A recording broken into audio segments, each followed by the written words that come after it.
Hello and welcome back to the Lowdown, everybody, and joining myself and Mikey McCubbin today, we've got Mina Ibrahim in the building. Man United fan, content creator for the Premier League, amongst other places. Mina, how are you? I'm good. Thank you guys for having me back It's again. a pleasure. It's been a minute, but I'm glad to be here. I think I'm looking forward to the conversations. It's going to be good. It's going to be good. Guys, last week, as you know, we covered January signings to win your side the title. We included Chelsea in that as well, City and Arsenal. And we're kind of covering the rest of the sides competing for Europe. So this is one January signing to get your side into Europe. We are covering 9 clubs. So buckle up. There's going to be a lot of information coming your way. I think there's 4 points, is it, between 3rd and 12th? So yeah, it's tight. Ideally, we would have done fewer clubs, done a bit more of a debate, but yeah. We're respecting the table. We're respecting the table. Let's kick off with Mina's beloved Man United, because that makes the most sense by far. Great win in the week against Wolves. How are you feeling about Man United? And if you were to suggest a January signing, who would it be? How I'm feeling about Manchester United is indifferent, because you never know what to expect with Manchester United this season. You could get a great first half and then lose. You can have a poor first half and bring it out in the second half. Man United are very unpredictable. And that's been the kind of case for the last couple of seasons, I would say, in the Premier League. In terms of January signings, I have to speak about summer signings, because I think we've been linked quite a lot to a midfielder, and evidently when you watch Manchester United, the gaping holes in midfield, for me, it's obvious. I think they need a dictator. They need someone that can relieve the pressure off of their backline, but also kind of link the front line and the backline. And one thing I will say is when I watch Ruben Amorim's Manchester United in particular, a lot of build-up goes through the wide channels, and I don't know why. It's quite... I know that's the way that he likes it. It was like that at Sporting, but I think you look at every top team in Europe, and even average teams and good teams, they've got a great midfielder or a good midfielder that can kind of elevate the status of the football team. Manchester United need that in the midfield. When you got Bruno, you got Casemiro and aging Casemiro, I don't think they are the long-term solution for that midfield. Now, with saying that, of course, Anderson, Baleba, Adam Wharton still are players that United have been linked to a lot. I don't see that being a January signing, in my opinion. I think the price tag's quite hefty. A lot of clubs don't really make hefty transfers in the January window. The last time United did that, I would say, was Bruno, even though last season we brought in Dougie for around 30-something million euros.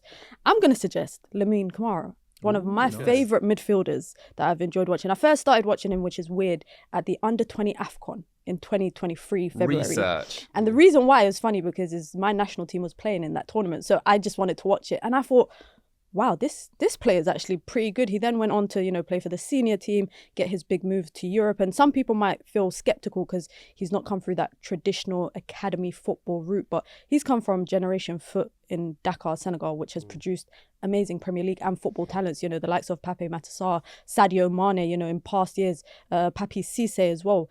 Lamine Camara, for me, addresses every point that Manchester United lack, whether it's in duels, whether it's in ball progression, whether it's, the inability for opponents to dribble past him, his ability to dictate the game, pick up the ball, in those middle spaces, those half spaces, play those threaded passes. He's a great set-piece taker as well, can play in the 6, can, play in the 8.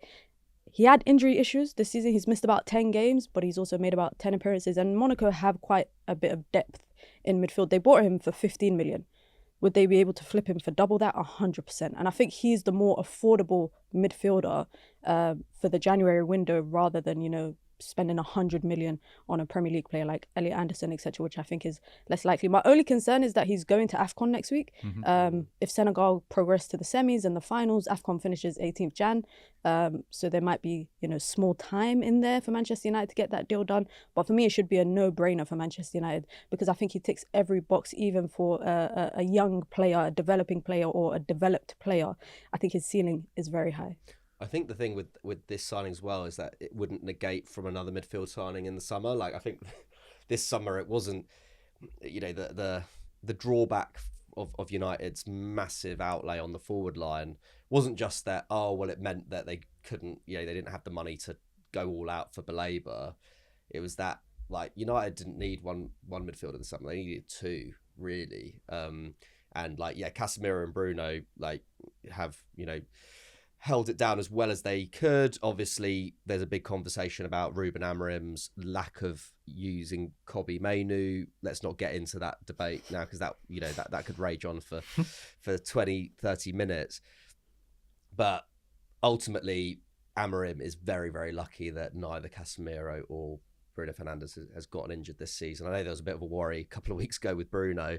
Was it in the Palace game?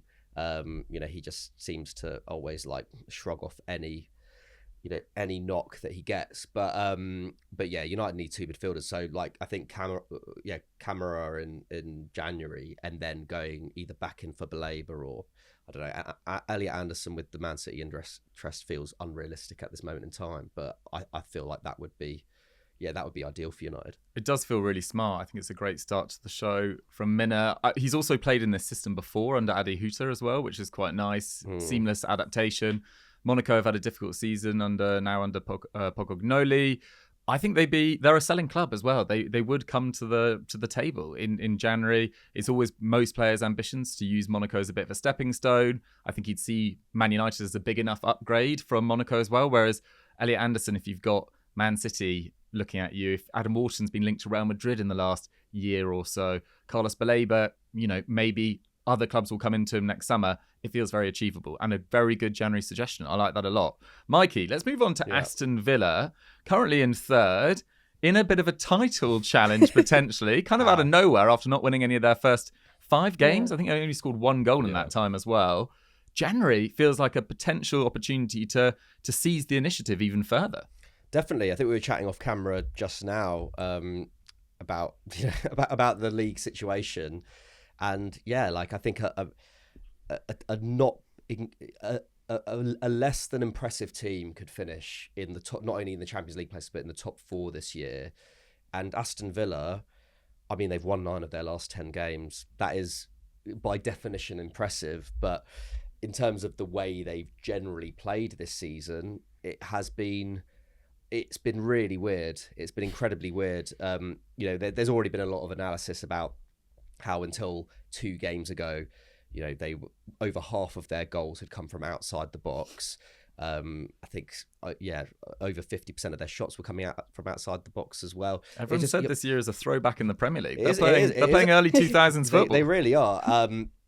And it is, it's credit to Unai Emery that they've done that. And it reminds me of, I think when I was first, the first book I ever read on numbers in football and stats and stuff, they used Roberto Martinez at Wigan as a case study, and there was one year, not sure which of the great escapes, he performed many with Wigan, but there was one year where halfway through the season he was looking at the numbers at home, and he decided that he was going to just instruct the team to shoot from distance because that seemed to be like the marginal gain that they could get. And clearly Emery's tried that, and it's worked so far. I don't think it's sustainable. I think, as we've seen in the last 2 games, they were great against Arsenal as well. I think they are going to shift away from that. And given that shift, I think we're going to see similar conversations to last season come up about Aston Villa and where their weaknesses are, and they are still missing a good backup to Ollie Watkins. I think Donyell Marlon has had a decent first half of the season, but I don't really see him as a natural centre forward option for Villa. I think he's much more effective operating in the half spaces in the out wide as well. Fine coming on in the last 15 minutes of games. He has been effective at that recently, but I think long term, Villa need a centre forward. Ollie Watkins has not been the Ollie Watkins of old this season. And I do like, there have been some vague links with Joaquin Panicelli at Strasbourg, who I really like. Yeah. I mean, obviously he's at Strasbourg. I wonder whether, what Chelsea would have to say about a move like this going to a direct rival in the Premier League.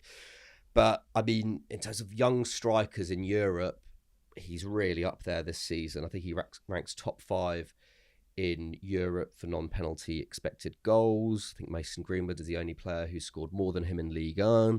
And he's coming off a great season last year in the Spanish second tier, where he's playing for Mirandes.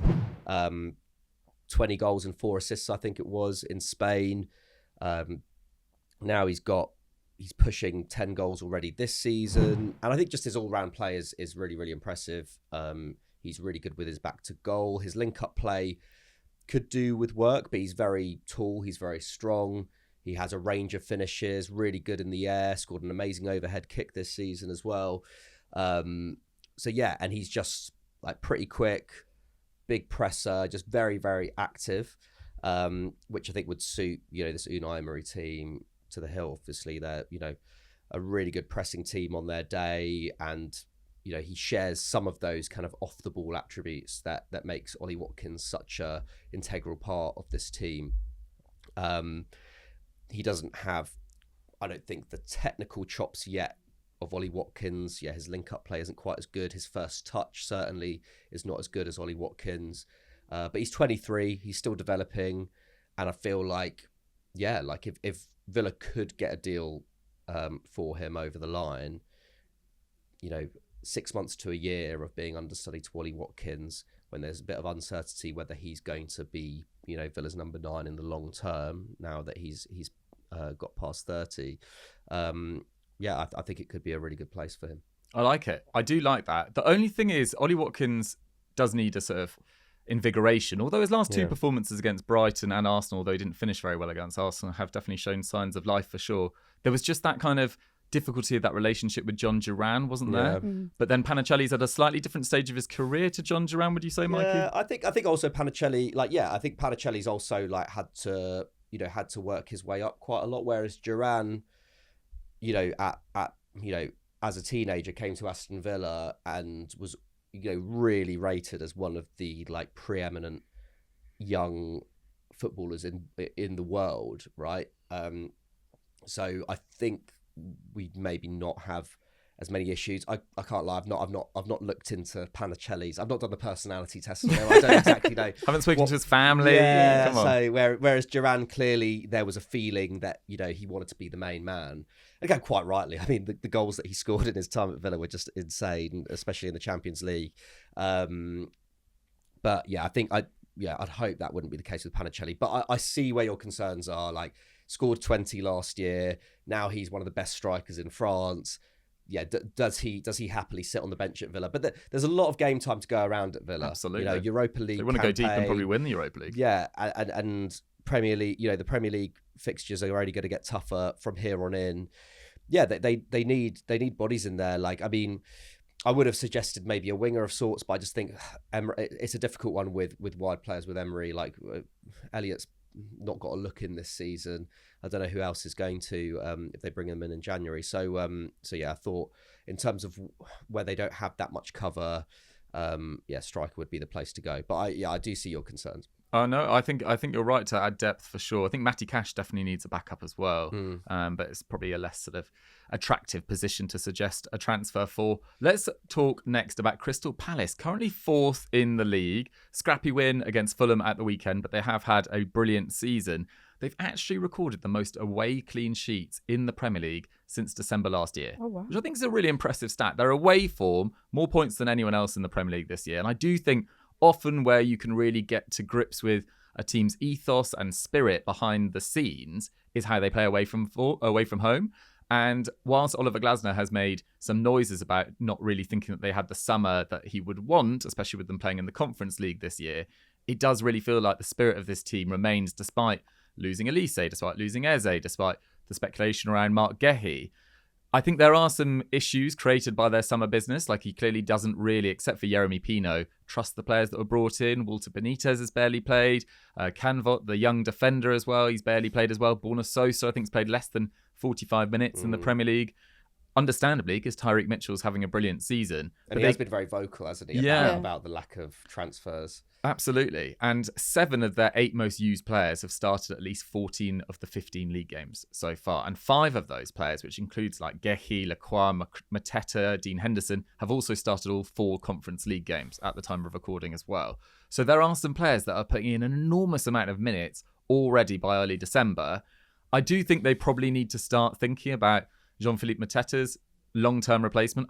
I'm pretty sure there'll be interest from a top club in him in the next 2 windows.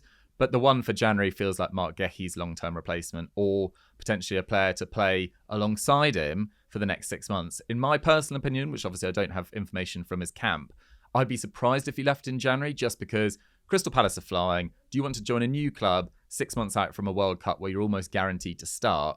I just stay at Crystal Palace, stay to the end of your contract, and then sort of negotiate an even bigger salary in the summer. I think he'll stay at Crystal Palace, but they do need to think about his long-term replacement. One player I think they could look at, and I'm kind of cutting off my nose to spite my face here because he was linked with Sunderland pretty heavily in the summer, is John Lukumi, who plays for Bologna, left-footed centre-back. Over the last few years, Bologna's league position has improved year on year. They're in the Champions League conversation this year as well. So much speculation about him joining Sunderland in the summer. They won the Coppa Italia last year as well, so they're going to compete in the Super Cup in January as well. Really, really solid passer from deep, very strong in the tackle as well. His aerial dual success rate's not as good as Mark Gehi's, but that's maybe something he could work on.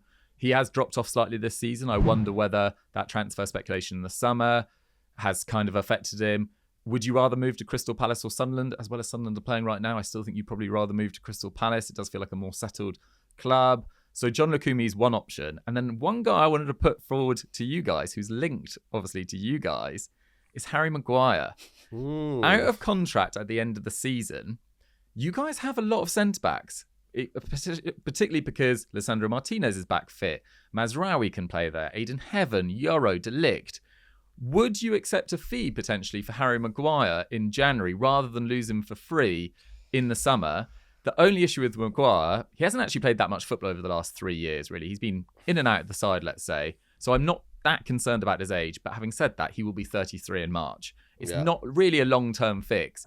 But Harry Maguire in a back three system is 2018 World Cup all over again. I'm loving the vibes. Give him a run. What a nice story. It kind of feels like Granit Xhaka's recovery at Arsenal and then Bayer Leverkusen and now with Sunderland. Maguire finishing at a very solid Premier League club as a starter week in, week out. I'm all for it. Do you think that this is my thing? I love Harry Maguire, especially his use as a auxiliary centre forward at the end of last season. I just remembered your song of Harry Maguire. That's why I just remembered. Like, I mean, check that out on Mikey's Instagram. I don't. Right, yeah, God, yeah, back from 2019. Yeah, I've been a big backer from the start. That would be the main thing United would be missing, is that attacking threat in the final 10 minutes. You can't keep for him a for that, centre-back. surely. I'm joking, but like, I mean, even now, United. If Palace offered you £15 million in January for Maguire, my concern for Maguire is that, like, he doesn't, he's obviously not he's a backup option at United, although he has been utilised well in games in which United have needed more presence in both boxes this season. Like, Amorim has done that when he's been fit. My concern is that does he start for Crystal Palace? There'll be minutes. I don't know. There'll be minutes. There'll be minutes. I think I saw yesterday he's already played over 2,000 minutes this season. Yeah, and I guess there's Europe as well. So there's minutes for him. I just don't see him automatically starting in the Premier League, even in a back three system at Crystal Palace.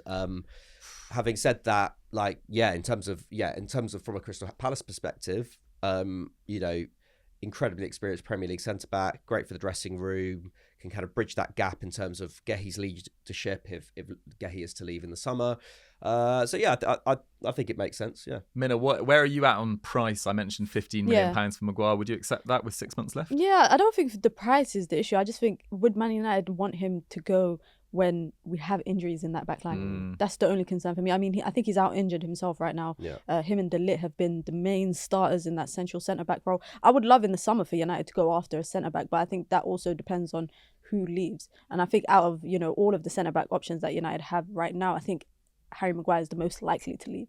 There has been talks about a potential contract renewal. I know he's part of the leadership team at Manchester United, and I know he's very influential with the younger players as well as, just the squad in general. So I don't know if that harmony Manchester United would really want to let that go, especially given the way the season has been in the last 12 or so months. I wouldn't be mad at it. I wouldn't be mad at it if Man United could get a reasonable fee and use that to kind of put it in the piggy bank for a summer signing. I can't be mad about it. Frees up a little bit more for Adam Wharton in the summer. I like it. Get him down to Selhurst Park. He'll love it there. Imagine him and Mateta in the box for the threat. Such a storyline. I'm all for it. It's full of narrative. I must admit that I think, like, Harry Maguire, has he spent all his time, like, he's never come down to a southern club before? Might be a bit of a culture shock. Used to, like, Yorkshire, Manchester, I guess Leicester. He thrives at St George's Park in the past. Yeah. Although it's St George's Park, I think it's more Midlands. Midlands, it's more Midlands. Yeah. He's closer to Leicester. He's never lived. I'm sure he can thrive under the M25. I know he can. Right, we've talked about 3 clubs. We've got 6 to go, so we should keep the momentum going. Let's talk, Mina, about Liverpool and your suggestion for them. Good win last night. It wasn't a thrilling game. But massive win against Inter Milan side that had been flying in the Champions League up until then. But clearly this is a Liverpool side that will probably be looking to arrest something in January. Yeah, I think when people talk about Liverpool, they focus quite heavily on that 300 plus million euros that they spent on that attacking line. I mean, Alexander Isak, Ekitike, which I think is kind of harsh to batch him in with Florian Wirtz and Isak. But I also think when you look at Liverpool's starting 11, yes, the front line seems imbalanced to me, but I think it's the entire starting 11 that's imbalanced, especially that back line. Like, the back line for me is a big issue. And you mentioned about Mark Gahey, potentially, would he leave January from Crystal Palace? I don't think he should. I think, everything points in the direction of him staying there. Like you mentioned, the World Cup, Crystal Palace, I also don't think he would want to leave on bitter terms, although they would be able to get a good fee for him. But I think it's evident for me that Liverpool need some rejuvenation in that back line. I mean, they've won 2 out of 10 Premier League games, conceded 24 goals, scored 24, but they've conceded 24. And when I watched them, of course, Konate had a good game yesterday against Inter Milan. I think he had an okay game. Arne Slot said he was phenomenal. I think he had an okay game. But I also think you look at Van Dijk, who's not been at his best. You look at, that entire back line. I think Alisson, for me, has been consistently good for them, if I'm thinking about that entire back line when he's played. So I would suggest a defender. It has to be a defender. Now, with saying that, the defender market out there, unless you're spending big bucks on some of the best in Europe, is quite tough. My suggestion is Nico Schlotterbeck from Dortmund. That is my suggestion. I think he's a phenomenal centre-back. He's, left-sided centre-back at Dortmund, plays in a back three. And I also think he offers Arne Slot and Liverpool something different system-wise, because if they wanted to opt to play in a back three, which I saw them play against Inter, Gravenberch was dropping into in between Konate and Van Dijk to create that back three, and then Gomez was pushing up more, Robertson was pushing up more. If they want something like that, you have a player that can play in a back three but also can play in a back four. He's very influential in ball progression, getting the ball forward. He's able to step into the middle and get that ball forward, whether it's through a long switch or passes through the lines. He's also very dominant as a defender, and I think that's what Liverpool really lack right now. You look at the errors that have come from Van Dijk and Konate. Would he be error free? No one's ever error free, but I think he would be able to add those defensive attributes that they lack. He's very aggressive and commanding and strong, something that you would expect from Van Dijk in recent years, but something that you haven't really seen, because I think Liverpool have just been that bad. Now, how much would he go for? That's a different conversation. Now he'd go for a lot in January, but I think Liverpool have to address that. I think they neglected the centre-back, or the defensive, specifically the centre-back position. I think they neglected it in the summer because they were, quite focused on, getting in Ekitike and Florian Wirtz. I don't know why they had 150 million to spend, and they thought, okay, let's get Isak too. I know they brought in a young centre-back, Leone, but, unfortunately he got a difficult injury, and they couldn't expect that to happen. Now, with Mark Gahey kind of that move collapsing, I think they should have had a backup plan for that, for a similar centre-back of that pedigree, but they went for like the younger option, which they were probably hoping to mould into the kind of centre-back they want. But I think Nico Schlotterbeck would be a great signing for them. 15 appearances this season for Dortmund. He only missed 6 games, and that was really due to his meniscus tear that he was recovering from last season. And he's been very integral for Dortmund. Dortmund, I think, are third in Bundesliga right now. They're about 9 points off of top. They're obviously competing for that Champions League spot. Could they look to kind of cash in on one of their most influential and kind of important players in the January window? I think Liverpool have to go like chips in. Do you think he'd be okay, assuming Van Dijk stays in this team? Do you think he'd be all right playing alongside Van Dijk as the right-sided centre back? I think he could. I think you just move Van Dijk to the right. right. I think you can move Van Dijk to the right. You can move Van Dijk to the right. I know he has never really played. He just doesn't do it that much. I mean, maybe it ends up being beneficial to whoever's playing at right back, but yeah, I don't know. I just feel like there's a bit of a shift there. The other question I was going to ask, because obviously it's the big story of the week, if Mo Salah has played his last game for Liverpool, which is a possibility, right? I mean, I've seen some people talking about, saying that it's, feels highly unlikely that he'll ever play for Liverpool again, which I think is a bit far-fetched. I think there's a bit to go in this saga before we can say that. But if he does leave in January, which is a possibility, would your thinking change on this in terms of that? I feel like that leaves quite a big gap. on the right wing for Liverpool? No, if anything, I think it further pushes my agenda that they should sign him even more, because I think with Liverpool, with Mohamed Salah, because the Frimpong signing for me is still kind of questionable, right? I always kind of wonder, why did they sign Frimpong? Because he wasn't really an out-and-out right-back when he was at Bayer Leverkusen. More so, he played as that right winger. And I anticipated that would be the case when Mohamed Salah goes to AFCON, that he would play there. With saying that, I think a signing of like Nico Schlotterbeck or someone that can play in a back three system would alleviate that opportunity for Liverpool to play with a back three, and also I think the likes of Kerkez and the likes of Frimpong and whoever plays at right side on the right side as a right back could play as a wing back. I really think Slot should experiment with that. He played a 4-4-2 against Inter, and I don't think he's kind of shying away from the opportunity of, you know, changing up the system and trying something new, because they also have to find a way to fit Isaac, Ekitike, Verts. They have to find a way to fit so many people in the attack that I think that something has to change in that back line, and maybe going into that back three option could be the right opportunity. Absolutely. And you do need to start looking beyond Van Dijk as well. I mean, they'll need I think having a left-sided centre-back, left-footed centre-back as well on your books is no bad thing going forward. And I don't think signing Schlotterbeck in January means that they shouldn't sign Mark Gehi in the summer as well, because that feels like a really nice partnership going forward. Schlotterbeck's so good driving from deep, such a good incisive passer as well. I actually love that suggestion. Right, let's move on to Brighton, Mikey. Yep. 8th in the league. Who you got? Yeah, this was a funny one with Brighton, because I feel like they're just always one step ahead with their recruitment anyway. So they're recruiting for 2027. Yeah, whoever we suggest, they've already unearthed the next Baleba, and he's probably already either, you know, done and dusted and we don't know, or they're you know, he's already on, you know, effectively on loan somewhere without us knowing. But I went for Hayden Hackney at Middlesbrough. I feel like Brighton would be a good stepping stone for him. I say that he's 23, he's turning 24 next summer. So, you know, in some ways, you know, at that point, if you're a young promising midfielder with Premier League ambitions, you know, you're almost past the stepping stone age. But I think with Hayden Hackney, I think there'd be a lot of pressure if he was to go into a bigger club than Brighton. Even if they're, you know, challenging for similar things, challenging for Europe.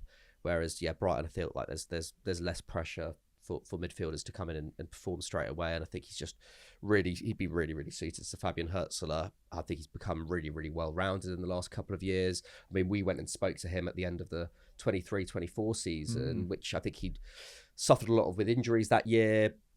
His development, I think, had been shot a little bit, because, you know, this has been someone who's been a prospect since 2021, 2022. But in the last year, you know, since the start of last season, he has just been flat out one of the best midfielders in the Championship. So this year he ranks 6th for dribbles, he ranks 2nd for progressive carry distance.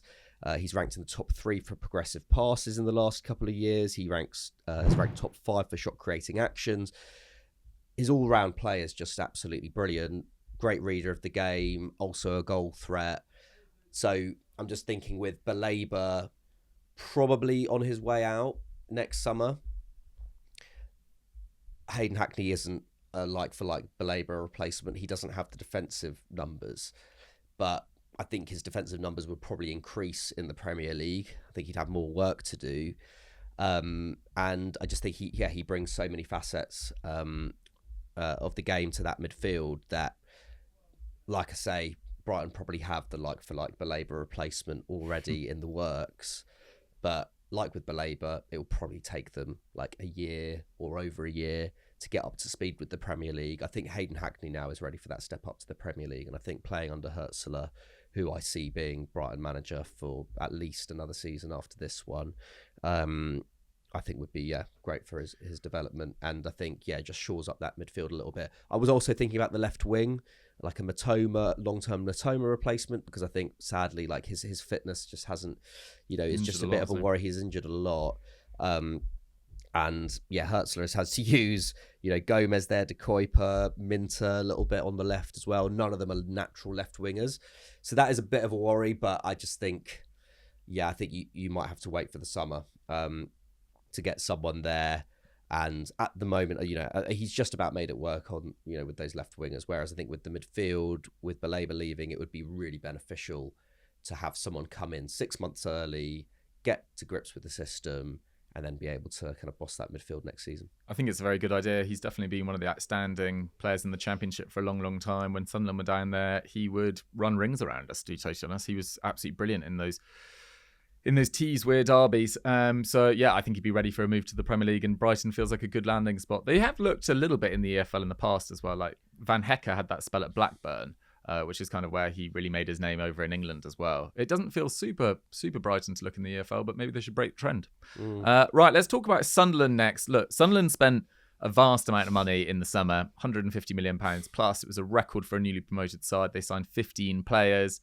There's maybe two areas of the squad that I would consider, but one of them is for the first 2 weeks of the January window, I should say, with AFCON, in that Adingra, Traore and Talbi will all be going to AFCON, which leaves us pretty light in the wing department. But then they are coming back. The latest, what did you say? The finals, 18th. The 18th? Yeah. I think we can just muddle through those 3 games and maybe pat the midfield in a couple of games. I don't think... Is it only 3 games? I think it's 3 games prior to that. Yeah, okay. There's an FA Cup weekend FA in there Cup, as well. Yeah, right, yeah. They miss a few in December.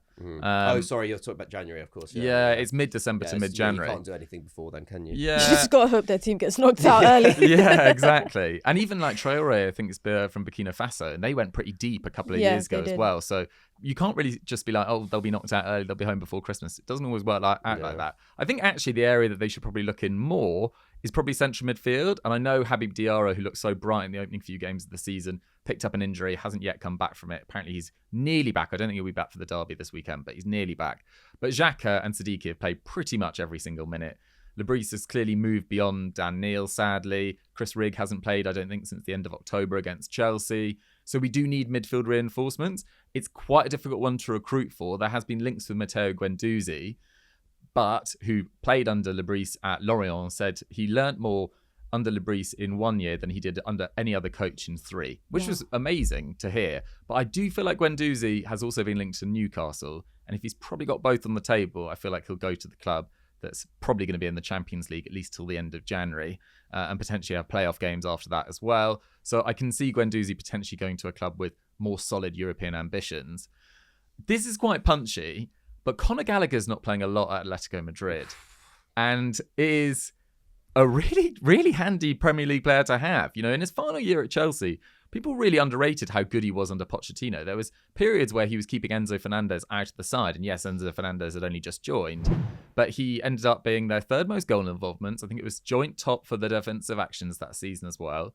Amazing dribble numbers. He was kind of doing it all and has obviously thrived in a club of, well, similar sort of historical size to Sunderland, but more bigger recent size in Crystal Palace as well, when he was on loan there as well. Does Conor Gallagher swap Atletico Madrid for Sunderland? I think it's very punchy. I think he'll probably have better offers on the table. But let's throw our hat in the ring. I mean, people would have said Xhaka was a bit punchy, so I wouldn't write off Conor Gallagher. But just on the Guendouzi thing, would he want to go to Newcastle despite being, you know, in Champions League football? He's not really going to bench anyone in that midfield. So wouldn't he want to go somewhere where he's more likely to play? A valid point. And I think he's quite similar stylistically to the midfielders they've already got. Yeah. I've seen a lot of Newcastle fans kind of complaining a little bit about Joe Linton's form this year. He's played a lot of football actually since sort of changing position as well. They clearly they haven't massively trusted Jacob Ramsey or Joe Willock. It does feel like Eddie Howe really does go for those midfielders and only those midfielders. But you're right, they've got better depth than Sunderland in central midfield. Let's see what can happen. Maybe it's even a loan move in January.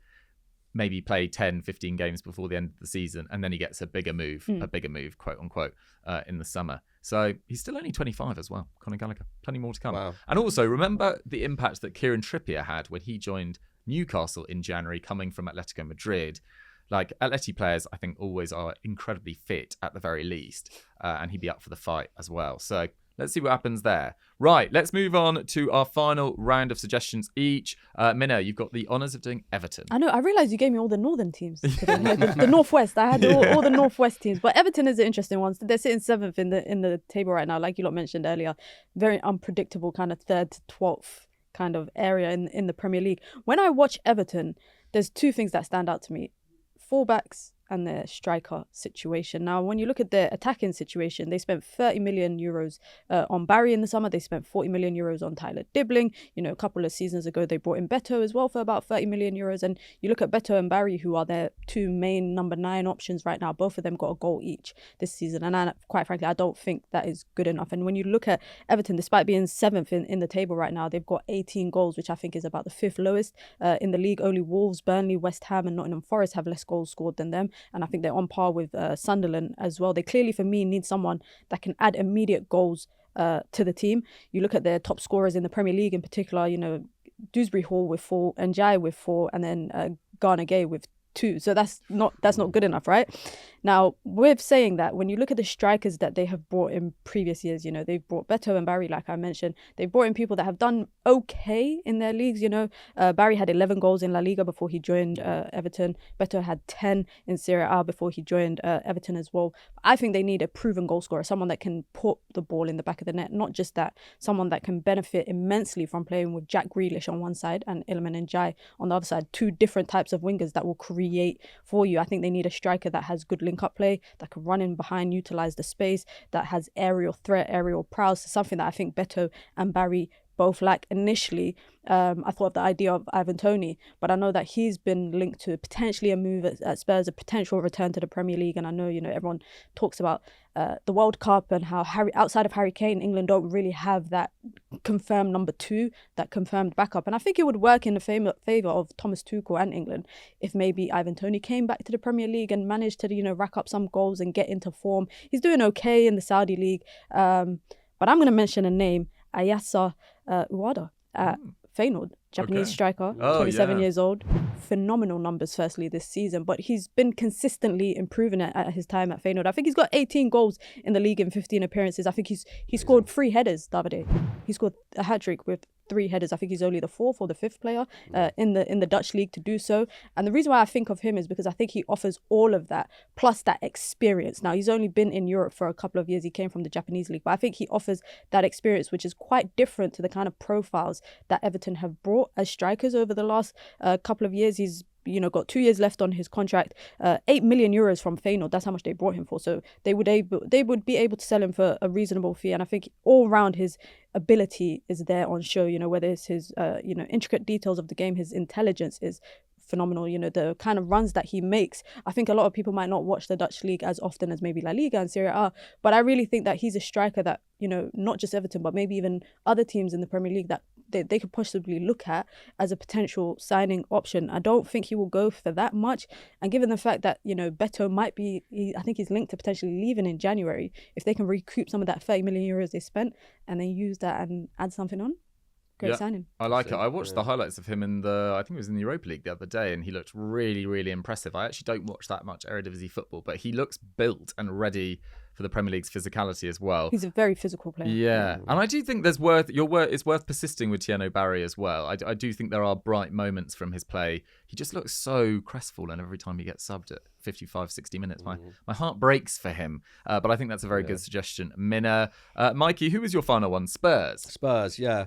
So I'm actually going to suggest someone who I might make a suggestion for a club we've already spoken about as well.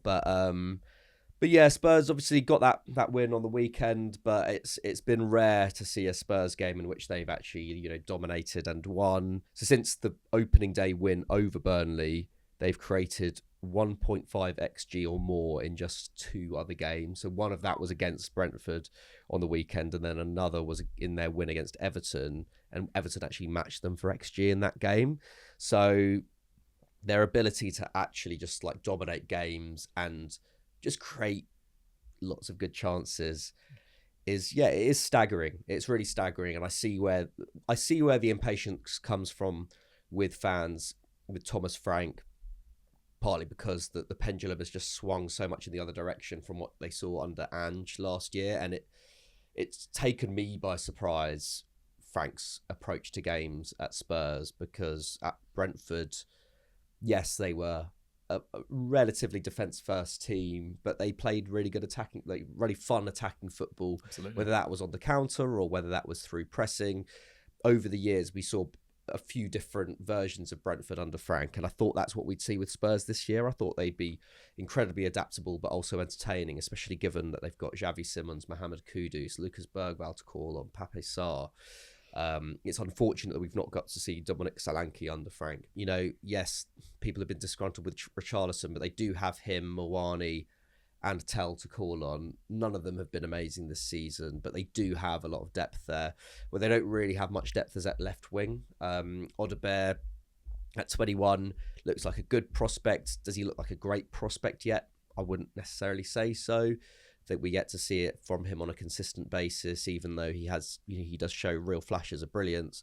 And they do miss, they miss that, you know, guarantee of goals in Son out there. So I've gone for a left winger. It's someone we talked about last week. It's someone who's going to be in the back pages a lot in the build up to the January window, and that's Antoine Semenyo. Just think, although it's not a small amount of money, £65 million, especially given the money that they spent on Xavi Simons and Kudus in the summer, it is, you know, it's £65 million for a guaranteed top Premier League winger. And yeah, I think he's been a little bit quieter recently, but unfortunate to have that goal chalked out against Chelsea on the weekend, very marginal offside. He has a real eye for goal, and I think, you know, when you look at his underlying numbers, they're not world class, but neither were Brian and Burmose at Brentford, neither were Johan Wissers. Like, he is a very efficient Premier League attacker, good finisher, has a real eye for goal, great dribbler, although his dribble numbers have come down a bit this season in a Bournemouth side, which I think has regressed a little bit, understandably, after selling so much talent last summer. But yeah, I just think that's the kind of profile that Thomas Frank needs, someone who he can really rely upon to put away chances, not necessarily create opportunities, but create space for the creative players in that team, because you do have Xavi Simons there, who on his day can be a really top creator. Maddison, someone like Kulusevski to come back at some stage. At some point, this is the worry, is that, you know, even when they do come back, they don't really have a left side option. You know, Maddison's out for the season. Kulusevski still no return date.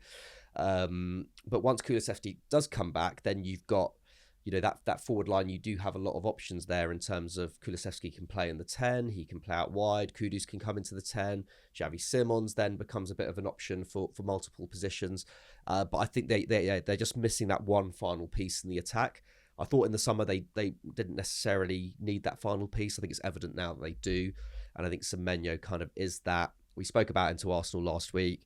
I would also suggest him for Liverpool.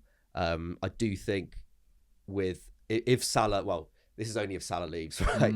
But I do think, and I see where you're coming from with Frimpong, you know, whether he could be, you know, whether either Liverpool, I think also, like, you know, if Liverpool changed to a back three system, obviously he's the most obvious pick as the right wing back. But also, even if they persist with a 4-2-3-1, we saw him play in a right winger role for Leverkusen as well. So that is an option. But I think it's a lot to ask of Frimpong to just come in after the first half of the season that he's had, where he's been, you know, not used, you know, anywhere near enough, to come in and try and, you know, replace Salah. I think Semenyo is a bit more of a like-for-like replacement. And also, you know, there's so much chat about Salah at the moment, but we're not talking about the fact that they sold Luis Diaz, and Cody Gakpo has struggled this season as well. And even Cody Gakpo in his best form is not, he just isn't the tricky lights out left winger that Luis Diaz is. And if Salah's either not on form or not at the club, and Gakpo's your only left wing option, Liverpool suddenly look very, very thin out wide in terms of players who can really, really make a difference and really scare defences and create space for, you know, Isak and Ekitike to operate in the centre. So I would suggest, if Salah was to leave, that Liverpool also target Semenyo, because I think that's going to leave a big hole there. As much as Salah's been inconsistent this season, they somehow, Liverpool still need an attacker there. Okay, there we have it. Anyway, Antoine Semenyo for Spurs or Liverpool. I think there are two very good suggestions for him. Let's wrap up the show by quickly talking about Newcastle. They have a number of players that are out of contract in the summer. That includes Pope, Shaw, Trippier, Lascelles and Kraft. Obviously, Lascelles, Kraft, they're not key members of this squad, but it does feel like a bit of a defensive rebuild will happen at Newcastle this summer, especially given the fact that I imagine Man City will probably go back in for Tino Livramento. That feels like definitely not a deal that's kind of dead in the water in terms of at least their interest, if not a guarantee that he'll definitely move there. So I do think they need to look at a right back, because it could be a situation where Trippier leaves in the summer and Livramento leaves. So who are they going to get in? And I think they should look at Oscar Mingueza from Celta Vigo. He came through La Masia, made a number of appearances for Barcelona over 3 seasons. He's now been at Celta Vigo for the last 3.5 seasons, I believe. Last year they finished 7th. This year they were 10th. They drew, I looked at this yesterday, I think it was 7 of their first 9 league games this season. They drew 1-1, which is just extraordinary. I don't think I've ever seen that before. That's weird. At the weekend, they did beat Real Madrid 2-0, which has just lit up an absolute fire in Madrid, and we'll see what the result of their game against Man City is tonight. But back to Oscar Mingueza, he is been linked with really top clubs for a while now. Aston Villa, West Ham, less top club, but Milan, Atalanta, Marseille have all been sniffing around him for a little while, and Newcastle have been linked with him in the past as well. This is a guy that's creating over 2 chances per game. Not necessarily a sort of leaps off the page defender, but his progressive passes, he's above 7, he can invert into midfield, he can cover at centre-back as well. He just feels like a really smart January addition, and he's out of contract in the summer. So if Celta Vigo want to lose one of their most sellable assets free in the summer, that's within their rights, of course. But if they want to cash in and Newcastle sign a player that could cost £20 million probably, given the fact he's out of contract in the summer, who can fill in a variety of different positions as well, I think this is a smart one, personally. Yeah, I like it. Newcastle fans, let us know what you guys think. I love that you've suggested Conor Gallagher for Sunderland and for Newcastle. Much less shiny. Yeah, they don't need Conor Gallagher, but Mingueza, to be fair, Mingueza is really underrated. I think he'd be a very good addition. And actually, right back recruitment is notoriously difficult. Yeah, it's tough. It's There's really not that many really good ones out there. There's not that many good ones out there. Guys, we didn't sort of assign a winner. We weren't really competing against each other, but I thought Mina's suggestions were the best of the show. So Mina, thank you so much for coming back. I'll take that. That's made my week. Even though Man United won 4-1 this week, that has made my week. That has made your week. And if people have enjoyed your takes, which they no doubt have, where can they find you? Yeah, you can find me at Mina Football on all socials, Twitter, YouTube, Instagram, etc. Go check her out. She's absolutely brilliant. Thanks so much to Mikey. Thanks so much to you guys for watching. Let us know what you guys thought about our suggestions in the comments section, and we'll catch you soon. Bye-bye.